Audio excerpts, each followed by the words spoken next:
देखिए, जीतन राम मांझी अगर सरकारी नौकरी में होते ना तो अभी तक रिटायर कर गए होते। लेकिन क्या है ना कि उनको तो अभी लोकतंत्र में ये व्यवस्था है कि रिटायरमेंट किया नहीं जा सकता है। लेकिन अभी इनका उसी बुढ़े की जैसी स्थिति हो गई जो गांव घर में बूढ़े लोग नहीं होते हैं, जो घर के बाहर मचान और कुर्सी पे बैठे रहते हैं, खटिया पे बैठे रहते हैं, दिन भर टर टर मेढक के जैसा बकते रहते हैं, लेकिन उनके बात को नोटिस कोई नहीं लेता है। कि ईडी, आईडी, सीबीआई जो है, इनके जो है ना महल में नाचने वाले ऑटोनोमस बॉडी अब नहीं रह गई, ये नाचने वाले बना रखे हैं। ये जैसे रिमोट दबाते हैं ये उठ के आते हैं ये लोग, और ये सीबीआई और आईडी का डर दिखा कि आप सत्ता में रह करके मशीनरी का दुरुपयोग कैसे कर सकते हैं। कल को जब ये नहीं रहेंगे तो हम वहां रहेंगे, और ये जिस डंडे से हाँकने की कोशिश कर रहे, इसी डंडे से हम भी इनको हाँकेंगे। जैसे इन्होंने हमारे माननीयों को निकाल करके फेंका था ना विधानसभा से बाहर, हम भी इनके माननीय को उठा के बाहर फेंकेंगे। लगभग 6 घंटे होने को है सीबीआई रेड का जो है, लेकिन अभी तक अंदर से कोई सूचना नहीं है। सारिका पासवान है, राष्ट्रीय जनता दल की प्रवक्ता है। सारिका जी, घर का बेदी लंका ढाए, जीतन राम मांझी ट्वीट कर रहे हैं। देखिए, जीतन राम मांझी अगर सरकारी नौकरी में होते ना तो अभी तक रिटायर कर गए होते।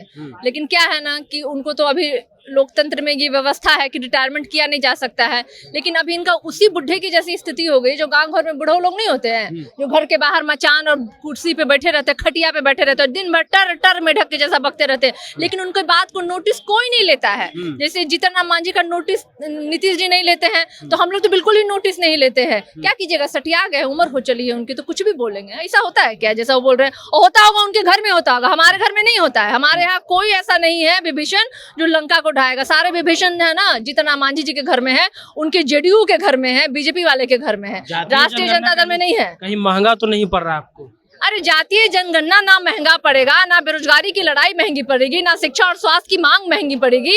ये हमारे एजेंडे हैं जो माननीय तेजस्वी यादव जी विधानसभा चुनाव हो या एक दिन भी ऐसा बीता नहीं होगा जब उन्होंने इन मुद्दों पे बात नहीं की हो, लड़ाई नहीं लड़ी हो। तो क्या आपको लगता है ये मुद्दे इतने आसान हैं जो ये डरा देंगे, धमका देंगे? अरे क्या है, सीबीआई, ईडी और आईडी का छोटा सा ये छापा ही है ना। हम जानते हैं लोकतंत्र में हम विश्वास करने वाले लोग हैं, कानून में विश्वास करने वाले लोग हैं, न्यायालय में भरोसा करने वाले लोग हैं। राजनीतिक षड्यंत्र के तहत माननीय लालू प्रसाद यादव जी को इन्होंने जेल में डाला था।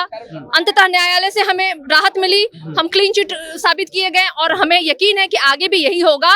ये हमें डरा नहीं सकते हैं। इस तरीके से ये दिखा रहे हैं कि ईडी, आईडी, सीबीआई जो है, इनके जो है ना महल में नाचने वाले ऑटोनोमस बॉडी अब नहीं रह गई, ये नाचने वाले बना रखे हैं। ये जैसे रिमोट दबाते हैं ये उठ के आते हैं ये लोग, और ये सीबीआई और आईडी का डर दिखाते हैं। किनको डर दिखा रहे हैं? 2017 में आरोप लगा था कि तेजस्वी यादव 13 साल की उम्र में जो है वो रेलवे का काम कर रहे थे, जो भी घोटाला फुटाला का आरोप लगा। और अब 5 साल बाद एक बैग, जब लालू यादव यहाँ नहीं है, तेजस्वी यादव यहाँ नहीं है, उनकी अनुपस्थिति में और जो समय है 10 बजे से पहले 7-7:15 तक ये छापेमारी स्टार्ट हो गई। बताइए।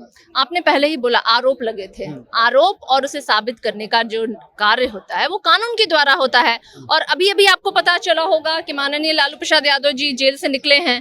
तो ये जो सत्ताधारी हैं ये हमको सिखा रहे हैं कि आप सत्ता में रह करके मशीनरी का दुरुपयोग कैसे कर सकते हैं। कल को जब ये नहीं रहेंगे तो हम वहां रहेंगे, और ये जिस डंडे से हाँकने की कोशिश कर रहे, इसी डंडे से हम भी इनको हाँकेंगे। जैसे इन्होंने हमारे माननीयों को निकाल करके फेंका था ना विधानसभा से बाहर, हम भी इनके माननीय को उठा के बाहर फेंकेंगे। इस ईडी, आईडी, सीबीआई का इस्तेमाल हम भी सीख लिए हैं इनके द्वारा, और आने वाले वक्त में हम भी इनको दिखाएंगे कि कैसे इसका इस्तेमाल, बेजा इस्तेमाल किया जाता है। और ये जो लोग आए हैं इनके सारे पे, ये कोई दूध के धुले हुए नहीं है, और रिटायरमेंट के बाद भी इनको बुलाया जाएगा और इन्हें आ करके जवाब देना पड़ेगा। ये भी याद रखें, किसी के लिए कोई भी पद और सत्ता जो होती है ना अनंत और शाश्वत नहीं होता है। तो सत्य की जीत होगी, और हमें यकीन है कि हमारी जीत होगी। एक अंतिम सवाल सारिका जी, जिस प्रकार से ये जो हमला हो रहा है एक प्रकार से, क्या आरजेडी के कार्यकर्ता बैकफुट पे जाएंगे जातीय जनगणना पर? कार्यकर्ता क्यों बैकफुट पे जाएंगे? हम संघर्ष करने वाले लोग हैं भाई। आजादी हमें संघर्षों के बल पे मिली है, और हमारे अंदर वही खून दौड़ता है। बिहार और क्रांतिकारी राज्य माना जाता है, और यहाँ के हम वो कार्यकर्ता हैं जो हमारा, जो कहते हैं ना, हिम्मत और जज्बे को कभी ये कमजोर नहीं कर सकते हैं। हमारी लड़ाई और मजबूत होगी निश्चित रूप से। तो सारिका पासवान है, राष्ट्रीय जनता दल की प्रवक्ता है, और लगभग जो है 6 घंटे होने को हो गए हैं, लेकिन अभी तक जो है अंदर से कोई अपडेट नहीं आया है, अंदर किसी को जाने नहीं दिया जा रहा है। राष्ट्रीय जनता दल के प्रवक्ता, कार्यकर्ता, नेता, विधायक सब जो है आस लगाए हुए हैं कि अंदर से क्या अपडेट आएगा।